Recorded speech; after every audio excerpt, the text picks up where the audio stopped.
세상 어떤 것도 나의 사랑 끊을 수 없네. 나는 영원히 주님 사랑해요. 아바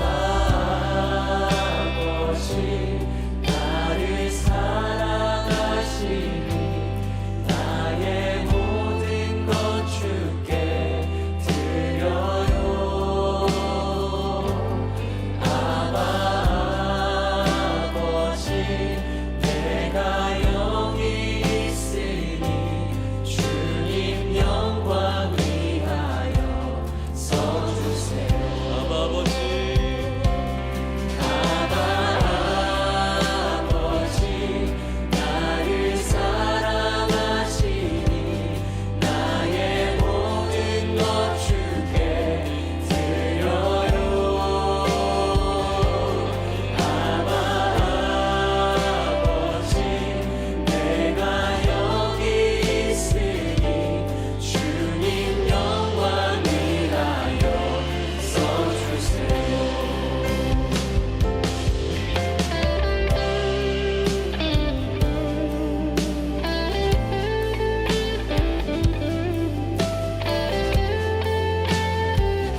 잠언서 22장 28절 말씀, 신명기 19장 14절 말씀하고 똑같아요. 그래서 잠언서에도 나와서 잠언서에 있는 걸 같이 읽는 거예요.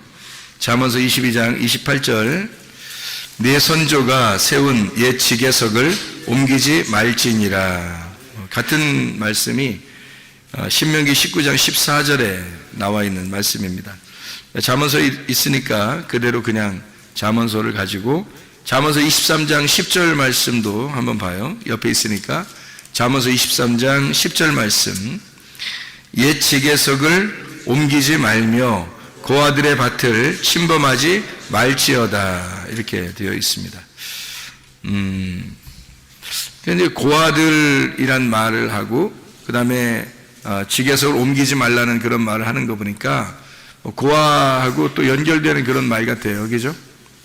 고아들하고 또 연결되는 말 같아. 그래서 어디가 연결되는 것 같아요? 그 지게석하고 고아하고 왜 연결이 될까? 고아는 어떤 사람을 고아라 그래요? 아버지 없는 사람을 고아라 그래요. 아버지 없으면 아무래도 불편할까요? 안 불편할까요? 불편하죠. 주눅 들어있고 불편하고. 또 남편 없는 사람을 뭐라 그래요?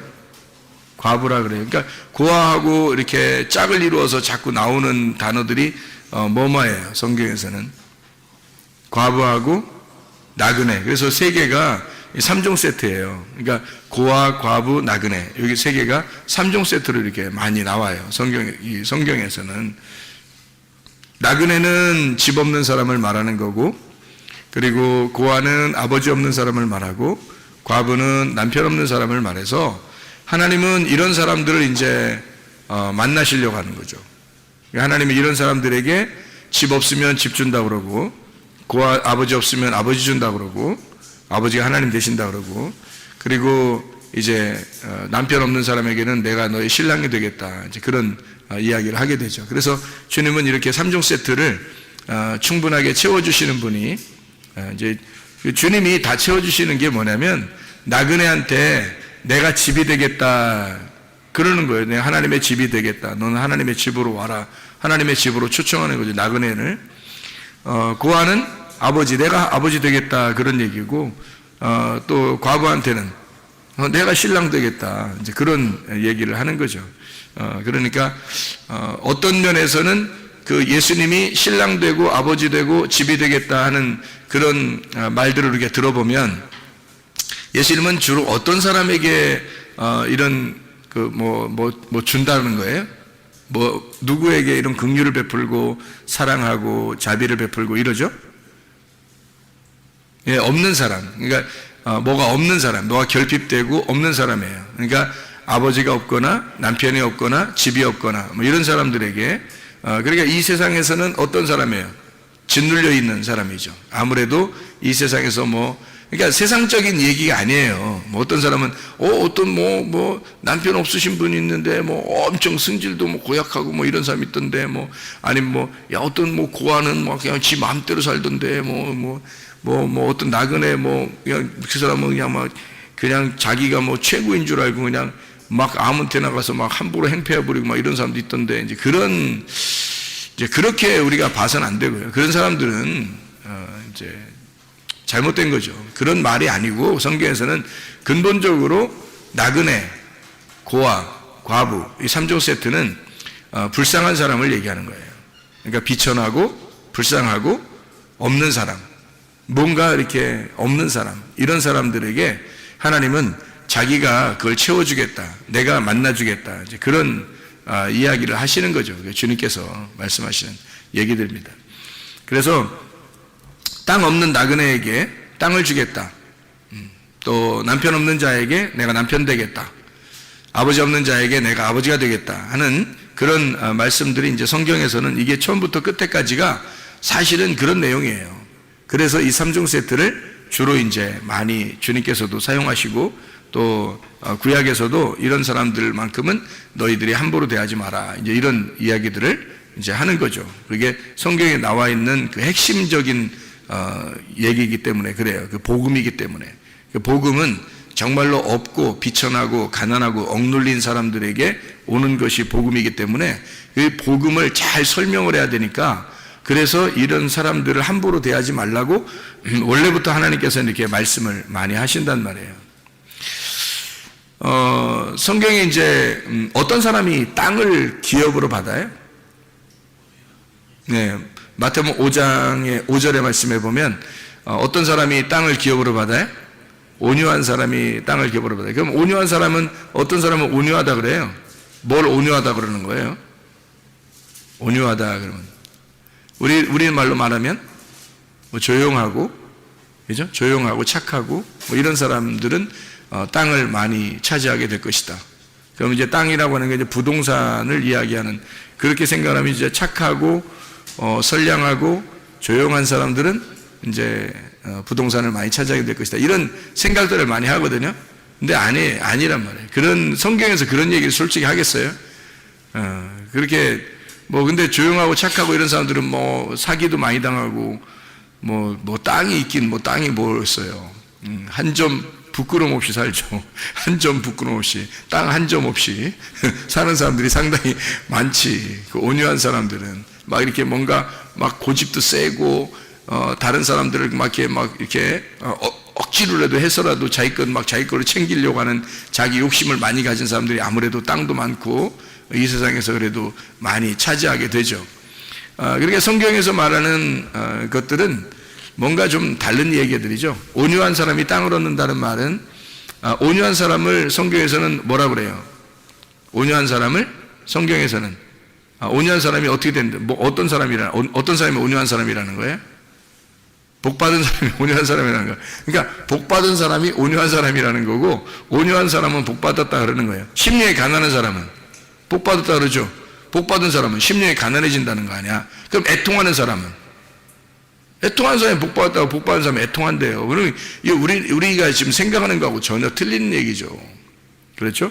그러니까 심령이 가난하다는 얘기도, 심령이 가난해진다면 복받은 사람이고, 복받은 사람은 반드시 심령이 가난해진다라는 얘기예요. 심령이 가난하다는 얘기는 우리가 말씀 많이 나눠서 알지만 영적으로 가난한 걸 말하는 거예요. 영적으로 막 영적인 걸 구하는 거예요. 영적인 건 생명을 말하고 말씀을 말하니까 그 영적인 생명과 말씀, 하늘나라의 것을 요구하고 그것을 차지하려고 하는 그런 사람이에요. 이 땅의 것을 요구하는 게 아닙니다. 그런 심령이 가난해진다는 것은 벌써 복이 있다는 거예요. 복이라는 영생, 예수 그리스도가 그 사람에게 있으면, 그러면 이제 이 사람이 그런 것을 요구하게 된다는 거죠. 그런 가난의, 심령의 가난은 거지가 된다, 이런 얘기거든요. 진짜 거지예요, 거지. 심령의 가난하다는 말은 진짜 영이 거지가 됐다, 이런 의미예요. 영적으로 그것을 거지처럼 막 구한다, 그런 의미거든요. 애통하는 사람이 또 복이 있다. 복 있는 사람이 애통하게 된대요. 그 애통한다는 말은요, 펜테오라는 단어거든요. 펜테오라는 단어는 슬퍼한다는 말이고 애도한다는 말입니다. 이게 펜도스에서 온 단어예요. 슬픔, 애도라는 거예요. 그러니까 애도한다, 슬퍼한다, 그런 의미거든요. 그게 이제 파스코에서 나온 단어예요. 파스코라고 하는 단어가 고통스러운, 고난당한다는 의미가 있습니다. 그러니까 애통한 사람이 복이 있다, 복이 있는 사람이 애통한다는 말은 고난당한다는 말이에요. 복이 있는 사람이다, 그 사람은 애통한다, 고난당한다, 그런 말이거든요. 이게 파스카에서 나온다네요. 파스카라는 말이 6월절이거든요. 6월절. 그러면 이제 애통한다는 말이 그냥 우리가 막 애통해 이런 애통이 아니고, 사실은 6월절의 애통, 애끓는, 그 속에서 막 창자가 뒤집히듯이 애끓는 애통을 말하는 거예요. 그런 애통을 하게 된다. 어떤 사람이? 복받은 사람이, 복받은 사람아, 너는 이렇게 창자가 끊어질 만한 애통, 고난을 당하고 그런 그 고통을 호소하게 될 것이다, 부르짖게 될 것이다, 이런 얘기예요. 그 6월절의 고통이라는 게 대단하죠.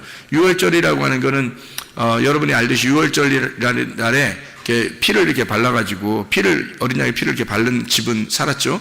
근데 그렇지 않은 집들은 다 어떻게 했어요? 막 장자가 죽은 것에 대한 울음이 그 온 애굽 땅을 갖다 다 이렇게 울음바다가 됐단 말이에요. 그러니까 이게 장자가 죽었다는 말은 첫째 아들이 죽었다는 얘기인데, 그 집의 첫째 아들이 죽은 것에 대한 그 속에 창자의 그 애끓는 창자의 그 이렇게 호소, 애통, 그런 슬픔이거든요. 그 사람 아들 죽어서 나오는 슬픔이에요. 그런 슬픔이 온 바다를, 온 애굽 땅을 이렇게 적시듯이 그렇게 눈물을 흘린 그런 슬픔이 애통한다는 얘기인데, 복받은 사람들아, 너희들은 이렇게 될 것이다, 이런 얘기거든요. 이게 말이 안 맞죠. 이 땅에 있는 걸로 말하면 말이 안 맞는 얘기예요. 그러니까 이게 6월절 어린 양의 피로 구원속받지 못한 사람들, 장자의 죽음 가진 사람들은 어떤 죽음을 얘기하는 거예요? 장자의 죽음이라는 건 첫째 아들의 죽음을 말하는 거예요. 첫째 아들의 죽음이라고 하는 것은 누구를 얘기하면, 인류의 첫째 아들이 누구예요? 아담이거든요. 아담의 죽음을, 그러니까 다시 말하면 나의 죽음을 얘기하는 거예요. 내가 죽고 그리스도가 부활하는 거. 그래서 내가 죽어야 그리스도가 부활하는 거예요. 그러니까 나의 죽음을 통한 그 애통, 애곡. 예수 그리스도가 십자가 못 박혀 돌아가실 때 그의 어머니가 얼마나 울었겠어요. 울고 그렇게 슬퍼하던 예수님을 이렇게 잉태하고 출산하고요, 마리아가. 그리고서 예루살렘에 가서 예언자를 만나고 그러잖아요. 그럴 때 이제 뭐라 그래요? 당신은 이 아이 때문에 굉장히 애통하게 될 것이다. 이제 그런 이야기도 듣고 그러죠, 그죠? 그러니까 이 아이 때문에 애곡하게 될 것이다. 장자의 애곡입니다. 장자의 죽음에 의한 애곡. 예수님이 마리아의 그 자녀들 중에서 첫 번째 아들이에요. 그렇죠? 장자입니다. 예수님이요. 그 나머지 이제 동생들이 또 태어났는데 예수님이 첫 번째 아들이에요. 그러니까 그 장자의 죽음에 대한 것은 바로 유월절날 애굽에서 장자의 죽음이 누구의 죽음을 얘기하는 거겠어요? 그러니까 예수의 죽음을 얘기하는 거죠. 예수가 죽을 때 그의 어머니가 애통하는 그 애통을 생각해 보라고. 그 애통이 있는 것은 복받은 사람만 그렇게 할 수 있다는 거예요. 그 희한한 얘기죠, 그죠? 성경에서. 그러니까 그 애국이라는 애통이 어떤 의미냐면 첫째 아들이 죽는 의미. 그러니까 예수가 이 땅에 죽는 의미를 얘기하는 거거든요. 첫째 아들로 와서, 첫째 아담으로 와서 두 번째 아담이 오셔서 죽으시는 거거든요. 그 죽음을 갖다가 이제 이야기할 때 애통한다. 그게 복받은 사람들은 애곡하게 될 것이다. 애통하게 될 것이다. 그게 이제 파스카, 유월절에 대한 이야기를 설명하는 것이다. 그런 애통이에요. 그러니까 이 애통은 육체적인 이런 그 슬픔의 애통이 아니고 영적인 애통을 말하는 거예요. 영적인 애통. 그러니까 자기가 죽는, 그러니까 장자의 죽음, 그러니까 나의 죽음을 예수 그리스도와 예수 그리스도의 십자가의 죽음으로 정확하게 깨달은 사람들의 그 애통, 이것은 복받은 사람이 그걸 가능하다는 얘기고, 이렇게 된다면 이게 복받은 사람이다, 이런 얘기예요. 그래서 복받은 사람은 애통하게 된다. 그런 유월절의 죽음을 정확히 진리를 깨닫고 그 진리 안에서 그가 나의 죽음을 기억하고 울 수 있는 자, 애통하는 자, 슬퍼하는 자, 이런 것을 의미하는 얘기가 되겠어요. 그런 사람들을 위로한대요. 위로. 그러니까 애통하는 자는 위로한다 그러잖아요. 그죠? 마태복음 5장에 보면 4절에 애통하는 자는 위로를 받는다 그래요. 복 있는 사람은 애통하게 되고 애통하는 자는 위로를 받게 된다 할 때 그 위로가 파라칼레오라는 단어인데, 이 파라칼레오라는 말은요, 가까이서 초청한다는 단어예요. 가까이서 초청한다. 그러면 가까이 초청한다니까 이게 하나가 된다는 얘기죠. 가까이서 함께 있는다는 얘기거든요. 가까이 초청한다. 초청한다는 게 뭐였어요? 하나님이 우리를 초청하신다면, 하나님이 우리를 초청하신다면 뭐겠어요? 여러분을 교회에 오게 할 때 하나님이 여러분을 초청하셨죠? 하나님이 여러분을 초대한 겁니다. 이게 바로 위로라는 거예요. 파라칼레오. 예배한다는 말입니다. 그러니까 함께 하나님이 우리를 위로하는 방법은 어떤 위로냐면, 애통하는 자, 애곡하는 자, 자기와 그리스도가 함께 죽어야 되는 그 자리를 깨닫고 그 진리를 파악하는 자, 그 슬픔이 있는 자를 하나님은 자기의 자리로 초청한다는 거예요. 위로한다는 겁니다. 그게 위로라는 거예요. 단어예요. 파라칼레오. 그러니까 초청해서 예배하게 한다는 겁니다. 이렇게 와서 하나님의 초청을 받고 여러분 와서 예배를 드리면, 이 예배 드리는 여러분은 지금 위로받고 있는 거예요. 여러분은 지금 하나님의 위로가 여러분에게 있는 것입니다. 복 받은 사람은 애통하게 되고 애통하는 사람은 위로를 받고 있는 거야. 지금 여러분이 여기 왔다는 자체가 위로받고 있는 거랍니까? 놀라운 거죠. 그러니까 이게 마태복음 5장의 5절에 보면 온유한 자는 복이 있나니 온유한 자는 복이 있는 땅을 기업으로 받을 것이며 그러죠. 복 있는 사람은 온유해지나니 그 온유한 사람은 땅을 기업으로 받을 것이다. 뭐 이런 얘기가 써 있어요. 그 온유한 사람이라는 게 이게 프라우스라는 단어입니다. 이 온유한 자라는 단어, 겸손한 자라는 말하고 같은 비슷한 단어인데요.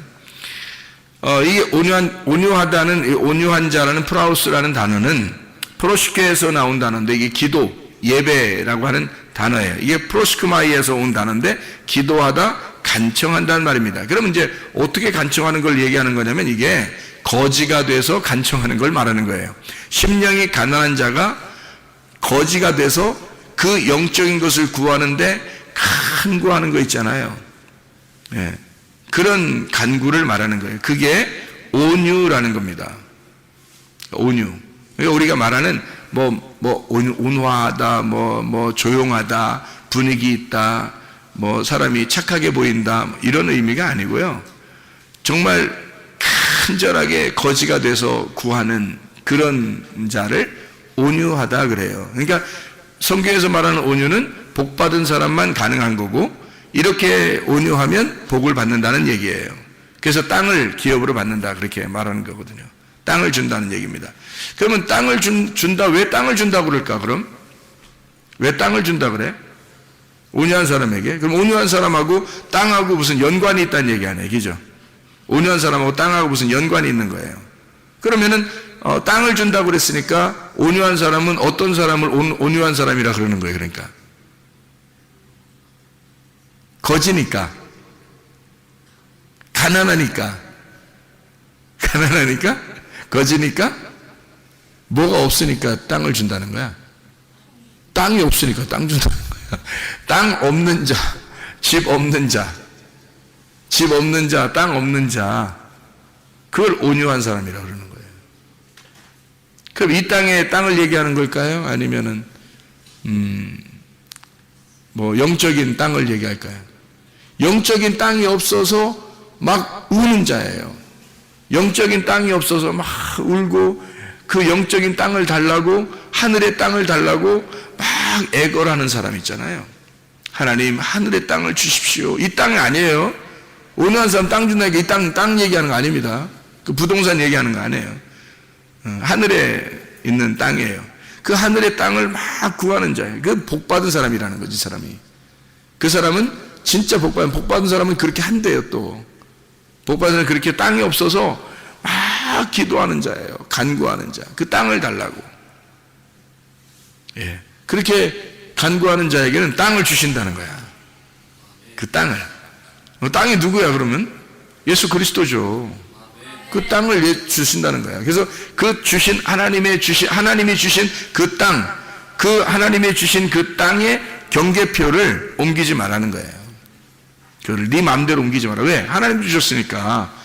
하나님이 주신 거니까 하나님이 은혜로 주셨다는 거야. 하나님이 주신 거는 선물이잖아.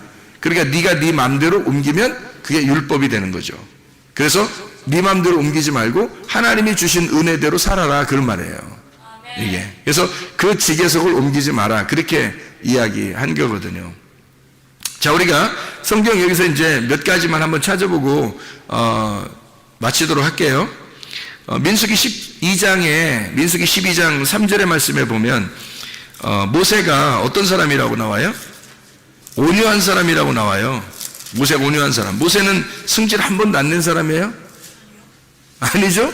근데 모세를 온유한 사람이라고 하는 걸 볼 때 여기서 모세는 어디서 죽었어요? 모세는 어디서 죽었어요? 광야에서 죽었죠? 그러면 모세는 가나안 땅에 들어갔어요? 못 들어갔어요?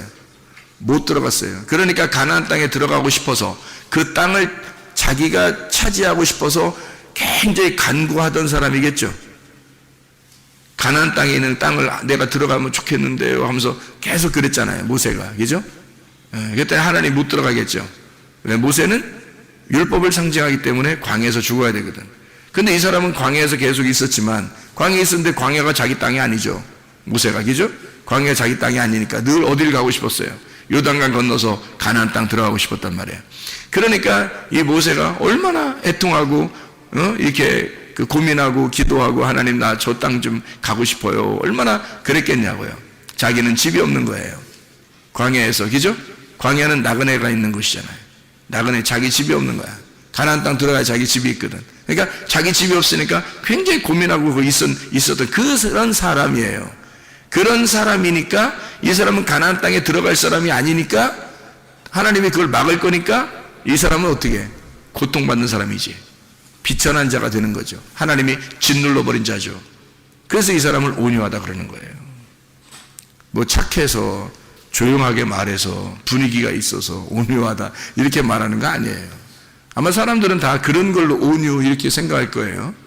근데 그런 의미가 아니고, 온유라고 하는 이 온유한 자, 민수기 12장 3절에 모세를 온유한 자라고 할 때 그 온유한 자는 아나브입니다. 이 아나브라고 하는 단어는 억압된, 가난한, 거룩한, 겸손한, 비천한 이란 단어예요. 그러니까 모세는 비천한 자이다 라는 의미예요. 그런 단어예요. 모세는 가난한 자이다, 그런 단어예요. 모세는 짓눌려 있는 자이다. 이 모세는 온유한 자다라고 할 때, 이 온유한 자 모세는 짓눌려 있는 자야. 이 모세는 굉장히 비천한 자야. 이 모세는 가난한 자야. 그렇지 않아도 힘들어. 모세는 그런 단어예요. 아나브라고 하는 단어를 썼습니다. 이게 아니라고 하는 단어에서 오는데 억압된이란 말이고요. 이드바시 줄로 달게 했다. 데바시 접착성이 있다. 그래서 이렇게 딱 붙어서 하나님에게 이제 간구하는 거죠. 좀 살려주세요. 이런 자예요. 그런 사람을 온유하다. 이게 모세를 얘기하는 거죠. 모세가 아주 온유함이 대단했다. 이런 얘기를 하죠. 시편 34편 6절 이 곤고한 자가 부르짖음에 여호와께서 들으시고 그의 모든 환난에서 구원하셨도다. 곤고한 자, 이 곤고한 자도 아나브입니다. 이게 억압된, 가난한, 거룩한, 겸손한 이런 사람이 부르짖으면 하나님이 응답하신다. 그런 말이고요. 37장 11절 말씀 보면요. 37장 11절 그러나 온유한 자들은 땅을 차지하며 풍성한 화평으로 즐거워하리로다. 온유한 자가 땅을 차지하며 라는 말이 어디 나오죠? 신약에서 마태복음 5장 5절에 나와 있는 말이 여기에 있는 말을 그대로 썼겠죠. 그죠? 그 온유한 자. 그래서 온유한 자 이게 아나브, 억압된, 가난한, 거룩한, 겸손한, 비천한 자, 땅을 차지하게 된다. 풍성한 화평으로 즐거워하리로다. 이런 말씀을 하고 있죠. 시편 119편 71절의 말씀에 보면요. 시편 119편 71절에 보면 고난을 당하면 유익하다 그렇게 이야기하거든요. 고난당한 것이 내게 유익이라 이로 말미암아 내가 주의 율례들을 배우게 되었나이다. 하나님의 말씀들을 배우게 되었다고 그러는데 그 고난을 통해서 그 고난이라고 하는 게 아나입니다. 보고 있다는 말이고 위협하고 있다, 누르다, 괴롭히다, 훈련하다라는 말입니다. 그러니까 하나님은 이 고난이 그냥 이렇게 어려움 주고서 없애버리려고 하는 고난이 아니라 사실은 훈련을 목적으로 하는 거예요. 훈련해서 짓눌러 버리는 거죠. 이 사람을 괴롭혀서 훈련하는 거예요. 하나님이 그걸 만들어내시는 걸 시편 119편 71 그러니까 그게 이제 하나님의 말씀을 배우게 되는 기회가 되었다. 그런 이야기가 되겠습니다. 한마디로 말하면 온유한 자는 어떤 사람이에요? 이 땅에서 땅을 잃어버린 자죠. 땅을 잃어버린 자. 이 사람들이니까 하나님 앞에 간구하게 되고 애통하게 되고 하나님 땅을 주십시오라고 간청하니까 하나님께서 그런 사람들에게 땅을 주시겠다 이렇게 이야기하는 것이 되는 거죠. 그러니까 모세를 생각하면 딱 이해가 되겠죠. 모세를 생각하면 모세가 온유한 사람의 대표였는데 그 모세라는 사람이 어떤 사람이었는가 봤더니 광야에서 가나안 땅을 들어가고 싶어하는 그 땅을 차지하고 싶어하는 그 애통함이 있었던 사람이었구나. 그랬더니 그를 온유하다고 하나님이 인정하시더라.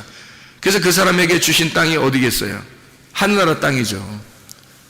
그래서 이 땅에서 죽음을 죽었을 때 그 시체를 찾아보지 못했다 그랬죠. 그죠? 땅에 시체가 있지 않고 그를 하늘로 옮겼다. 이제 이런 이야기를 이제 이야기하는 거죠. 이제 그런 온유함이라고 하는 것은 이런 의미가 있어요. 이 땅에서 가장 자기를 온유하다라고 이렇게 표현했던 분이 계신데 누구예요? 예수님이죠. 예수님이 마태복음 11장 28절부터 30절까지 말씀에 뭐라고 그러죠? 예수님이 나는 온유하고 겸손하니 멍에를 메고 와서 배워라. 주님의 멍에는 쉽고 짐은 가볍다. 이제 그런 이야기를 하잖아요. 그죠? 그래서 거기서 그 온유하다는 게 프라우스, 온유한, 겸손한이라는 말이고요. 겸손이라는 말이 타페이노스라는 단어인데 이게 짓눌린이라는 단어입니다. 짓눌린. 초토화되고 초라하고 굴욕감을 가진 자 이런 거예요. 그러니까 하늘에서 이 땅에 내려오니까 하늘 왕자인데 땅에서 인정을 못 받는 거예요. 하늘 왕인데 이 땅에 오니까 인정을 못 받는 거야. 완전 짓눌려 버린 거죠. 굴욕당한 거죠. 굴욕감을 가진 거. 초라한, 비천한, 이렇게 겸손한 분이에요. 그러니까 주님은 하늘에 계신 분인데 이 땅에 와서 이 땅에서 초라한 거지가 되었다. 이런 말입니다. 한마디로 말하면 나는 온유하고 겸손하니까 나한테 와. 다시 말하면 자기는 하늘의 왕인데 이 땅에 와서 내가 초라한 거지가 되었거든. 그러니까 애통하는 자들아 다 내게로 와. 힘들고 수고하는 자들아 다 내게로 와. 주님이 그렇게 말씀하시는 거죠. 왜냐하면 주님이 이 땅에 와서 내가 대표적으로 초라하고 가난한 거지가 되었으니까 내게 와. 나는 하늘의 왕이야. 그러니까 이 땅에서 내가 너희들에게 줄 수 없지만 하늘에 있는 것들을 채워줄 거야. 하늘에 있는 것들을 너희들에게 줄 거다. 그러니까 땅에서 거지된 자들아, 나그네들아, 고아와 과부들아, 소경된 자들아, 다 내게로 와라. 수고하는 자들아, 율법에 의해서 치여있고 율법에 의해서 죽으려고 하는 자들아, 다 내게로 와라. 내가 너를 쉬게 하겠다. 무슨 쉼이에요? 땅의 쉼이 아니라 하늘의 안식을 주겠다. 내가 하늘의 왕이거든. 이 땅에 와서 나도 너랑 똑같이 초라해지고 너랑 똑같이 굴욕당하고 너랑 똑같이 내가 가난해졌어. 나도 거지야. 그러니까 이게 너와 나는 똑같잖아. 같은 거지니까, 같은 소경이니까, 같은 환자니까, 같은 병자니까. 그러니까 너랑 나랑 내가 같은 마음을 가지고 있어. 그러니까 하늘나라에 있는 것들을 내가 하늘의 의사야. 하늘의 의사니까 하늘의 의사가 와가지고 병든 자를 고쳐주려고 왔으니까. 근데 내가 네 마음을 모르면 의사는 의사고 환자는 환자잖아. 근데 예수님 오신 것은 환자로 오시는 거예요. 자기가 환자로 오시는 거예요. 그리고 하늘의 의사라는 거지 땅의 의사 아니잖아요. 땅의 것을 갖다 고쳐주려고 하는 거 아니잖아요. 물론 고쳤어요. 뭐 병도 고치고 소경도 뭐 눈뜨게 하고 그래. 근데 그게 사실은 하늘에 있는 영적인 이야기들을 갖다 설명하려고 고치신 거잖아요. 그죠? 그러니까 눈을 뜨게 해준 것도 이 땅에서 성경을 모르는 자들에게, 또 귀를 열어준 것도 이 땅에서 성경을 깨닫지 못하는 자들에게 하늘에 있는 진리를 깨닫게 해주고 하늘의 진리를 알려주려고 귀를 열어주고 눈도 열어주고 그러는 거 아니에요. 주님께서. 그러니까 땅의 것을 치료하는 의사가 아니고, 잘 생각하세요. 하늘에 있는 것을 하늘에 있는 영적 세계의 치료를 회복을 시켜주러 오신 분이 예수님이라는 거죠. 그럼 이 땅에 오셨을 때는 가난한 거지처럼 비천하고 초라하고 거지처럼 이렇게 굴욕당하는 그런 분으로 계시다. 이런 얘기예요. 내가 그런 자야. 내가 온유하고 나는 겸손한 자야. 나 짓눌렸어. 나 굴욕당했어. 나 초라한 거지야. 이제 그런 이야기를 해주고 있는 말씀입니다. 그러니까 하나님이 우리에게 주신 땅들이 있어요. 그건 뭐겠어요? 그러니까 은혜죠. 은혜. 우연히 들어간 그 땅, 룻이 우연히 들어간 그 땅이 있어요. 그게 하나님의 은혜였다라는 얘기죠. 그래서 하나님이 주신 땅을 이렇게 그 지계석이라고 그러죠. 하나님이 우리에게 주신 그 지계석이 있어요. 그 지계석을 옮기지 말라는 거야. 네 함부로. 왜냐하면 네 마음대로 하지 말라는 거야. 하나님의 것을 하나님의 것으로 그냥 두라는 거죠. 하나님이 너에게 주시는 환경을, 하나님이 너에게 주신 그 말씀을 그대로 두라는 거야. 하나님이 깨닫게 해주실 때. 그래서 하나님이 너에게 깨닫게 해주신, 이게 지계석이라고 하는 건 이렇게 집을 이렇게 놓을 때 있잖아요. 땅을 이렇게 놓을 때 그 모서리 이렇게 표시를 해놓는 거예요.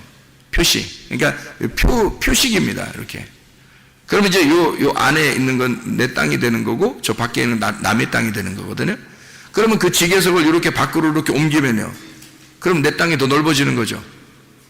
그러니까 지계석을 옮기지 마라라고 얘기한 건 밖으로 옮기지 마라 그 말이지. 그 지계석을 안으로 옮기지 마라 뭐 이런 얘기했어? 어떤 바보가 자기 지계석을 안으로 옮기겠어? 땅이 이만큼 있어. 이렇게 네모나게 이렇게 해서 여기 네모나게 4개 지계석을 놨다고 생각해봐.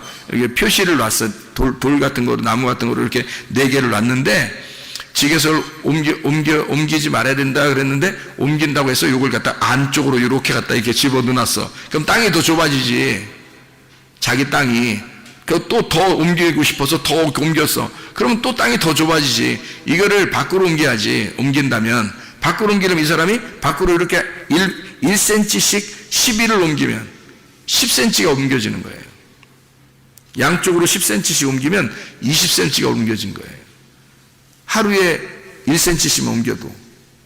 그러면 이제 이게 1년이 되면, 한 달 동안 옮기면 어마어마한 거죠. 그죠? 이 하루에 1cm씩 옮기면 10일이면 10cm, 30일이면 한 달이면요. 30cm가 넓어지는 거예요. 그럼 이쪽도 30cm가 넓어지니까 60cm를 벌어들이는 거지. 이렇게 땅을 더 크게 하는 거지. 이렇게. 그러면 네가 옮긴 거잖아. 이렇게. 네가. 그런 짓들 하지 말라는 거예요. 그러면 상대적으로 그 이웃의 땅은 어떻게? 좁아지겠죠? 이웃의 땅이 좁아지는 거예요. 내게 주어진 은혜를, 내 거 풍부하다고 해서 내 거를 갖다가 이게 밖으로 더 많아지려고 이렇게 옮기잖아요. 그럼 그걸 뭐라고 그러냐면 탐심이라고 그러는 겁니다. 탐심이라고. 그러니까 탐심을 부리지 말라는 거지. 이게 옮기면 더 넓어지잖아. 그러니까 탐심이죠. 그래서 그걸 탐심이라, 육신의 정욕, 안목의 정욕, 이생의 자랑, 먹음직 보암직 탐스럽게 하는 거. 그게 이제 탐심은 우상숭배. 그래서 그걸 뭐라고? 선악과. 그러니까 이것을 그렇게 옮긴다면 선악과. 그럼 선악과는 뭐를 갖다가 선악과라고 그랬어요? 율법. 그러면 율법이 요거의 어떤 그 표식이라고 했죠? 율법이 요거의 표식, 나를 이 안에서 자유롭게 만드는, 진리를 자유롭게 만드는 그 울타리란 말이에요. 그 율법이란 말이야. 이거를 넘어가지 마라 그 말이야. 요거를 넘지 마라. 너에게 주어진 그 율법 안에서, 그 안에서 자유해야 된다 그 말이거든요. 이것을 넘어가지 말라는 거지. 그러니까 우리에게 주어진 것들이 있어요. 환경들도 그렇죠. 우리에게 주어진 것들이죠. 나의 아내가 있을 거고 나의 남편이 있을 거란 말이에요. 그죠? 넘어가면 안 되겠죠. 그죠? 나의 자녀가 있을 것이고 나의 부모가 있을 거란 말이에요. 그걸 넘어가지 말라는 거죠. 그죠? 이거를 질서를 파괴하지 말라는 거고, 그리고 내게 주어진 것들을 넘어가지 말라, 뭐 이런 의미도 되겠죠. 그죠? 그래, 내게 주어진 근본적인 것은 성경에서는 그 땅이라는 그 말씀을, 그 말씀 안에서 진리를 발견하라는 말이에요. 그 주어진 말씀 안에서 진리를 발견하라. 그래서 이 말씀이 지계석이에요. 이만큼 딱 여기 성경책 보면, 이게 성경책 이렇게 네모나게 생겼잖아요. 이게 책이잖아. 이 성경책 이 자체가 지계석이라고. 이 지계석. 그러면 이 안에서 진리를 발견해야지. 이걸 넘어서서 다른 것으로 진리를 막 깨달으려고 하는 사람들이 있어요. 그죠? 성경책 말고 다른 거로 진리를 깨달으려고 뭐 다른 지식을 막 구하고 이런 사람들도 꽤 있거든요. 그런 진리는 하나님께서 요구하시는 게 아니란 말이에요. 이게 욕심이죠. 자기가 탐심이란 말이에요. 좀 더 나아 보이려고, 다른 사람에게 좀 자기를 자랑해 보려고 하는 그런 거지. 솔직히 말해서 진리는 성경 안에 있습니다. 이 율법이라는 이 성경 안에 이 지계석을 옮기지 마라. 이 지계석 안에 진리가 있다. 이 진리를 요 안에서 발견하라. 그런 말이거든요. 그래서 룻이라는 여자가 보아스를 만날 때, 보아스가 룻한테 뭐라 그래요? 보아스한테 내 밭에서 다른 밭으로 안 가는 게 좋겠다 그래요. 왜 그러냐면 룻이 그 밭을 들어갈 때 우연히 들어갔어요. 우연히 들어갔다는 말은 자기 뜻대로 자기가 생각해서 저기로 들어가야지 하고 자기가 막 이렇게 연구해서 찾아가지고 저긴 보아스야, 그러니까 내가 가서 보아스하고 만나야지 이러면서 들어간 이런 게 아니란 말이에요. 그냥 우연히 이삭을 주스러 들어갔는데 그 밭이 보아스 밭이었던 거예요. 그러니까 이건 하나님이 주신 땅이죠. 하나님이 우연히 은혜로 주신 땅이지 자기가 선택한 땅이 아니란 말이에요. 자기가 선택한 땅이 아니라 하나님이 주신 땅이란 말이에요. 이 세상에 여러분 살아가는 동안에 내 계획대로 내 뜻대로 막 결정하려고 하는 사람들도 있죠. 근데 그럴 때가 많이 있죠. 근데 내 뜻대로 내 생각대로 잘 안 될 때가 많죠. 왜냐면 주변에 있는 것들이 나를 통제하는 거죠. 그게 지계석이란 말이에요. 나를 통제한다는 거죠. 그래서 딱 이렇게 이렇게 막아준다는 거죠. 이렇게. 그 안에서 진리를 발견하라는 거예요. 그 안에서 충분히. 그러니까 우리 교회라는 이 지계석이 이렇게 딱 있단 말이에요. 이렇게. 그럼 이걸 갖다가 여러분이 교회 난 무시해. 교회는 아무것도 아니야. 교회 세상의 교회는 다 똑같지. 그러면서 자기 교회를 무시하고 막 아무 데나 막 교회 이러면 이 사람은 진짜 진리 깨닫지 못합니다. 쉽지 않아요. 왜냐하면 이게 교만한 거거든요. 탐심이에요. 욕심이라고. 그러니까 하나님이 주어진 이 은혜라고 하는 이 진리를 여기 하나님의 그 지계석 안에서, 율법 안에서, 교회 안에서 충분히 깨달을 수 있어요. 보아스의 밭 안에서 충분히 이삭을 주실 수 있단 말이에요. 충분히 이삭을 주시면서 먹고 살았어요. 그런데 보아스를 만난 거예요. 거기서 그 밭에서 만난 거예요. 그리고 보아스는 그 밭을 떠나지 말라고 했던 거고, 그게 무슨 일인지 아시겠죠? 하나님이 주신 그 지계석을, 하나님이 주신 그 땅을, 그 은혜를, 우연히 주신 너에게 준 그거를 옮기지 마라 이거야. 네 마음대로. 그런 얘기가 되는 거죠. 그러니까 하나님이 그 주신 땅, 원래는 나오미서죠. 나오미서. 룻기서가 나오미서인데, 이 나오미라고 하는 여자가 원래 베들레헴에 살았었죠. 베들레헴에 살고 있다가 어디로 갔어요? 모압으로 갔어요. 모압으로 갔는데 남편, 아들 2명 다 잃어버렸어요. 그러니까 자기는 모압에서 살고 있었을 때 그 살고 있을 때 어떻게 잘 살았는지 뭐 모르겠지만 하여튼 다 잃어버린 거예요. 다 잃어버리니까 이 마음이 어떻게 됐겠어? 이 마음이 고통스럽죠. 짓눌려 있죠. 가난하죠. 거지죠. 완전히 뭐 피폐해졌죠. 이 사람이. 그러니까 어떤 사람이 됐겠어요? 온유한 사람이 되는 거죠. 그런 사람이. 그러니까 룻도 마찬가지로 룻도 남편 잃어버리고 모압이라는 땅을 잃어버리고 어디로 온 거예요? 베들레헴으로 오는 거죠. 나오미가 원래 베들레헴에 살았었는데 모압에 갔다가 다 잃어버리고 다시 베들레헴을 올 때는 이게 생명의 떡의 집이 되는 거예요. 그러니까 이게 처음에는 베들레헴을 버리고 탕자처럼 갔단 말이야. 탕자처럼 갔는데 모압이라는 땅에서 다 잃어버리고 다시 돌아올 때는 새로운 땅이 된 거죠. 베들레헴이. 옛날의 베들레헴이 아닌 거야. 자기가. 탕자도 마찬가지죠. 탕자도 처음에 나갈 때는 아버지가 말릴 수도 있었는데 안 말렸잖아요. 안 말리고 이 탕자가 나갈 땐 그냥 나가게 뒀잖아요. 돈도 막 싸줘. 이렇게 반 잘라서 이렇게 다 나눠주고 이렇게 갔단 말이에요. 갔다가 다 잃어버리고 돼지랑 같이 먹다가 돌아오게 될 때는 어떻게 해요? 아버지, 나 종으로 하나 써줘도 되겠는데요. 이렇게 얘기해요. 얼마나 가난해진 겁니까? 그죠? 얼마나 비천해졌어요. 굴욕당한 거죠. 자기의 굴욕감. 그래도 견디고 먹고만 살면 좋겠습니다 하는 하나님의 이 아버지의 양식만 있으면 내가 좋겠습니다. 나머지 다 필요 없어요. 먹고만 이 진리의 말씀만 주세요. 그러면 나는 그냥 살겠어요. 아무것도 다 필요 없습니다 라고 이야기했단 말이에요. 그죠? 그렇게 이야기하면서 오니까 아버지에게 오니까 그 아버지의 땅이 다 아들의 이 탕자의 땅이 돼버린 거예요. 돌아온 탕자. 그러니까 새로운 땅이 된 거죠. 아버지의 집이 새로운 집이 된 거예요. 아버지의 집이 싫어서 나갔는데 나가서 다 잃어버렸죠. 옛날에 아버지 집을 다 잃어버린 겁니다. 자기는. 그리고 다시 돌아올 때는 어떤 집이 된 거예요? 아버지 집이. 새로운 집이 된 거예요. 새로운 땅이 됐단 말이에요. 새로운 하늘이 됐다는 거죠. 그러니까 새로운 하늘과 새로운 땅을 아버지가 주신 거죠.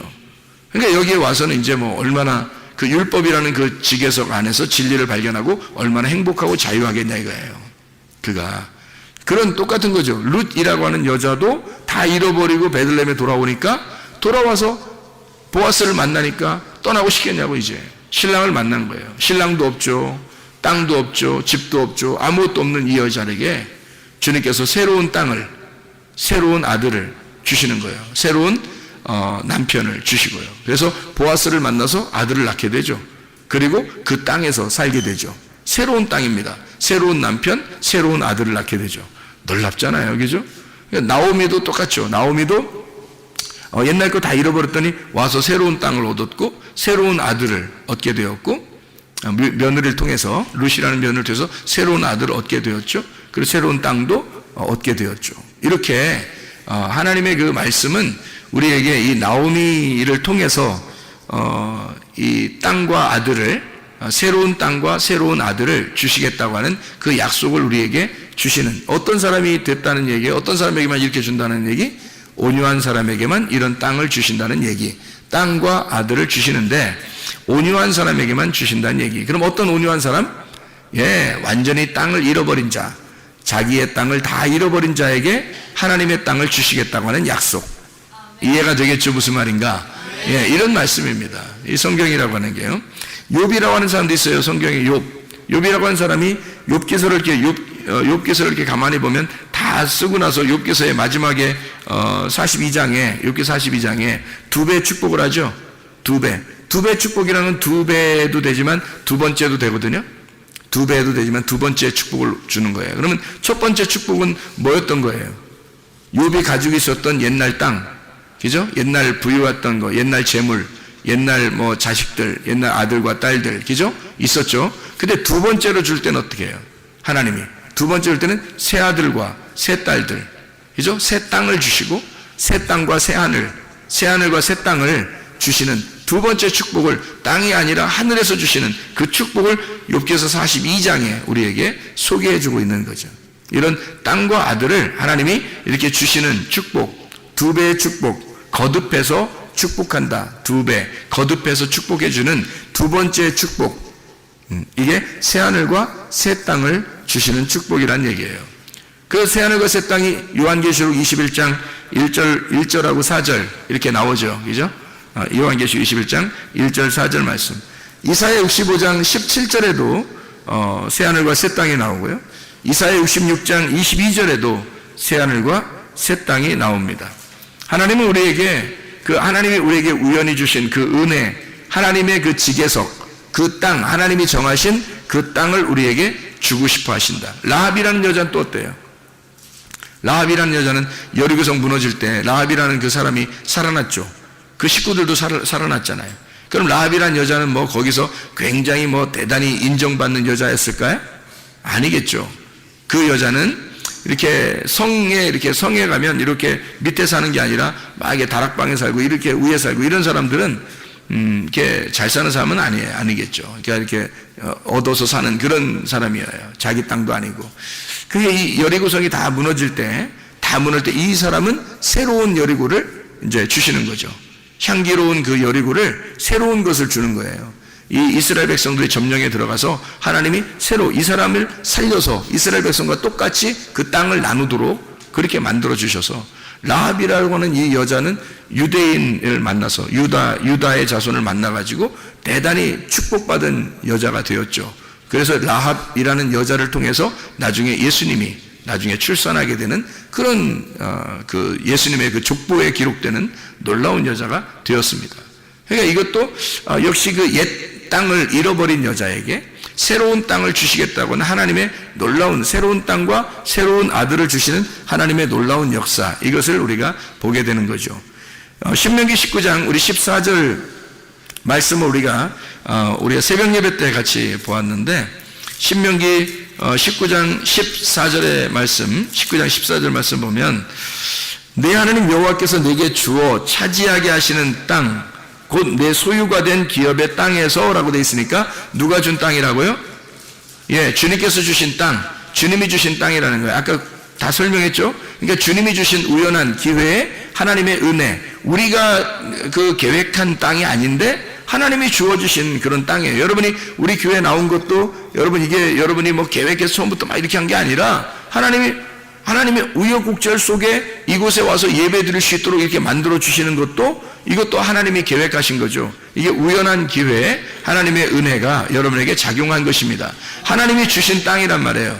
그 땅, 이것을 조상이 정한 내 이웃의 경계표를 옮기지 마라. 조상 때부터 내려오던 그 이웃의 경계표가 뭐겠어요? 율법이죠. 그 하나님의 말씀, 율법. 내려오던 그 모든 율법의 내용은 다 처음부터 어디서 내려온 거예요? 선악과에서 내려온 거죠. 그럼 선악과 안에서 뭘 발견하라는 거예요? 생명나무를 발견하라는 거죠.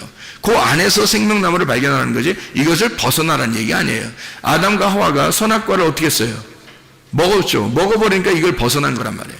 선악과를 먹어버리니까 벗어나게 되고 벗어나니까 쫓겨나게 된 거죠. 더 이상 에덴 동산을 차지하지 못하도록 만들었단 말이에요. 그러니까 생명나무로부터 멀어지게 만들었다는 거죠. 이 멀어지니까 이 사람들이 하나님 앞에 생명나무에 갈 수 있나요? 못 가죠. 왜냐하면 막아놨으니까 하나님이. 그러니까 하나님이 찾아가야 되는 거예요. 그래서 찾아오신 것이 바로 주님이셔요. 주님이 찾아오셨으니까 은혜라고 그러죠, 우리가. 그죠? 우리가 노력해서 한 게 아니라 주님이 찾아오셨다 그러니까 그걸 우연한 하나님의 은혜라 그렇게 말하죠. 내게 주어진 은혜, 내게 주어진 선물, 그걸 주님이 예수 그리스도라고 말하는 거예요. 그 예수님이 우리에게 찾아오셔서 그 은혜를 주신 그것을 너는 벗어나지 마라. 이것을 넘어가지 마라. 이런 얘기가 되는 거겠죠. 그러니까 여기 율법이라고 하는 선악과 너의 이웃의 경계표에서 여기에서 벗어나지 말고 이 안에서 진리, 이 안에서 생명의 나무인 진리의 말씀을 깨달아 알아야 된다. 이제 이런 말씀이 되는 거죠. 그러니까 이 안에서 발견해라. 그 말입니다. 자, 그럼 이게 이제 어떤 사람에게 땅을 준다겠다고요? 온유한 사람에게 땅을 준다겠다고. 그럼 온유한 사람에게 땅을 준다는 말은 어떤 의미를 가지고 있을까? 한 가지만 보고 우리가 마치도록 할게요.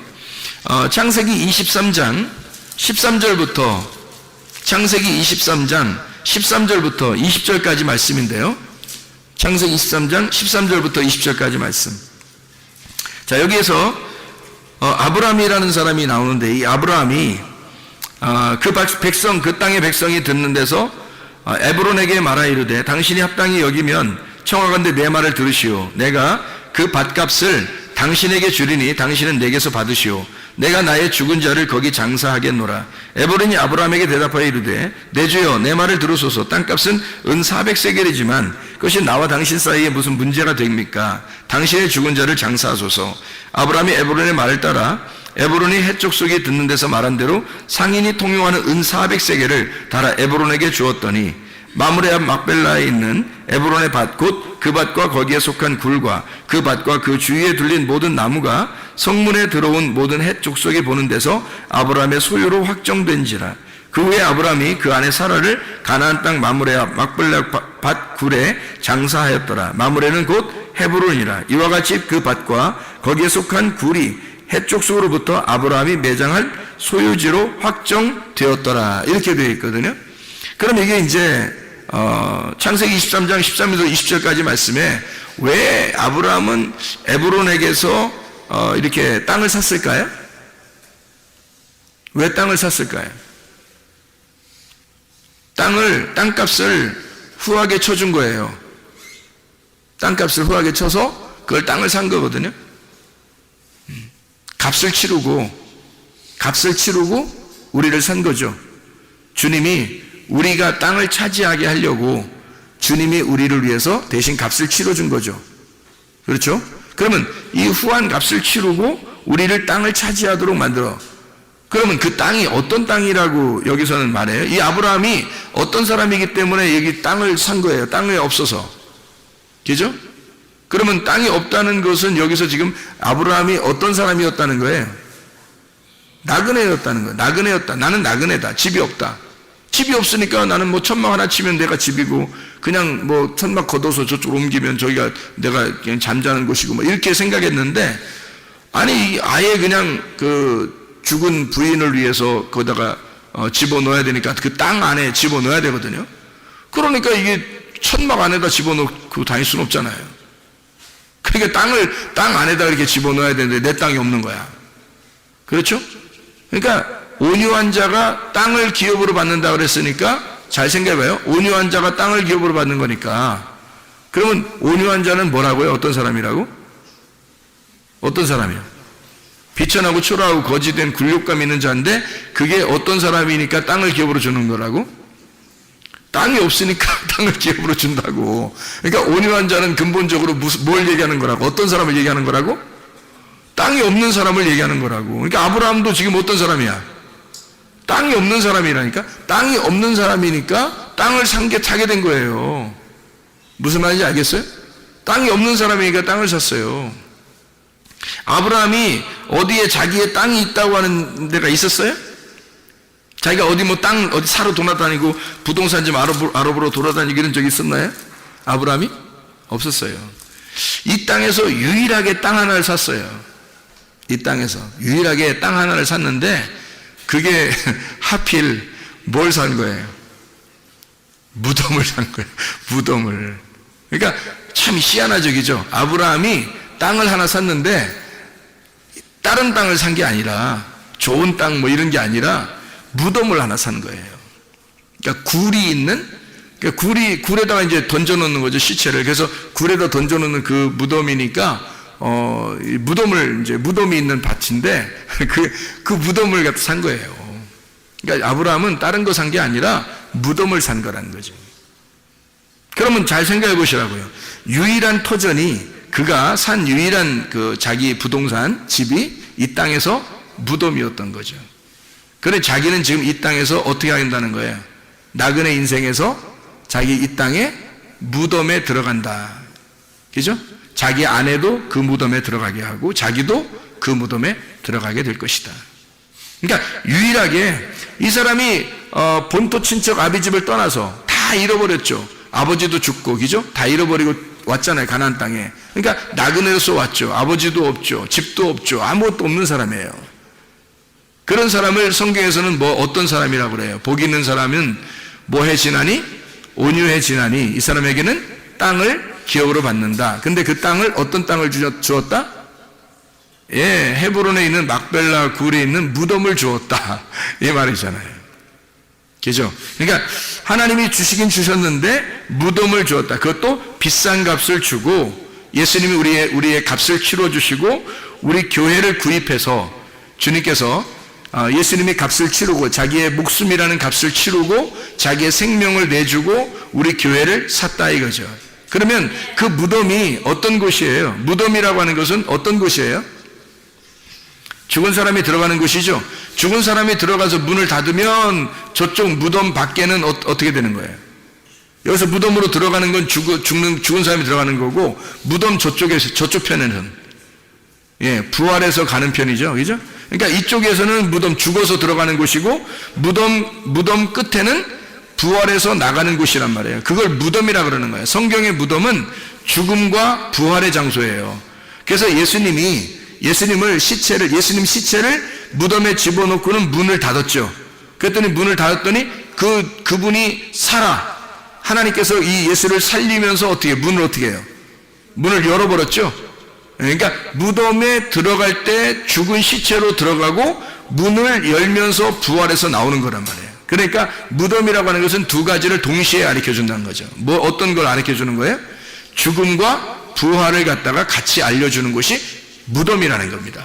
그러니까 지금 막벨라 굴을 샀다라고 하는 거기서 구입한 이 비천한 자 아브라함은 아무것도 갖지 못한 초라한 이 굴욕당하는 가난한 거지, 다른 사람들이 볼 때는 집도 아무것도 없는 그런 부모도 없는 집도 없는 아무것도 없는 이 아브라함에게 이 온유한 가난한 비천한 이 사람이 땅을 기업으로 하나님이 주셨는데 무덤을 주시더라. 그 무덤이 뭐다? 죽음과 부활을 함께 동시에 간직하고 있는 교회를 말하는 거죠. 그 무덤이. 그러니까 아브라함에게 주신 땅은 교회인 거죠. 교회에 하나님의 아들이 교회를 차지하게 되는 것을 말하는 것입니다. 하나님의 아들이 교회를 차지하게 된다. 이 교회는 아브라함의 입장에서는 옛날에 있었던 자기가 가나안 땅에 들어오기 전에 가지고 있었던 그런 땅과 그런 집이 아니었죠. 자기가 이제는 자기가 값을 치르고 얻는 새로운 교회, 하나님의 땅이 되었던 거죠. 이게 새 하늘과 새 땅이 된 거죠. 그래서 이 새 하늘과 새 땅을 차지하게 되고, 여기서 자기가 죽어 새 하늘과 새 땅에 들어간다고 하는 그 약속의 언약을 받는, 하나님의 말씀의 언약을 받는 놀라운 장소, 그게 교회입니다. 여러분에게 이런 교회에 여러분 오신 것을 환영합니다. 여러분, 애통하는 자는 위로를 받는다 그래요. 하나님께서 여러분 이곳에서 주님을 만나 예배할 때 그 예배하러 여러분을 예배하게 하기 위해서 여러분을 초대하신 하나님은, 이 하나님은 그것이 위로라고 말씀하는 겁니다. 여러분이 이곳에 왔다는 이 자체가 위로인 거예요. 하나님은 여러분을 이곳에 오게 한 것이고, 오게 한 것이 하나님의 위로라는 거예요. 하나님의 위로를 충분히 받으셔야 합니다. 이곳에 오면 하나님의 교회, 우리가 이 땅을 차지하게 하는 하나님의 아들로 이 땅을 차지하게 해서 진정한 새 하늘과 새 땅이 되는 예루살렘, 새 예루살렘인 교회가 이곳에 세워지는 것입니다. 하나님의 놀라운 집, 하나님의 집, 새로운 하늘과 새로운 땅인 하나님의 교회라는 집, 이 교회를, 이 땅을 주시는 거죠. 어떤 사람에게? 온유한 사람에게, 내 땅이 없는 사람에게, 내 집이 없는 사람에게 이 땅을 주시는 거죠. 하나님은 이 교회가 여러분의 집이 되기를 원하시는 거예요. 기도하겠습니다. 우리 하나님 아버지, 사랑과 은혜를 감사를 드립니다. 우리에게 이런 놀라운 교회를 허락해 주셔서 고맙습니다. 하나님의 말씀이, 그 진리가 끊임없이 흐를 수 있도록 인도해 주셔서 하나님의 뜻대로 살다가 주님 만나게 도와 주시옵소서. 예수 그리스도 존귀하신 이름 받들어 기도 올리옵나이다.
같아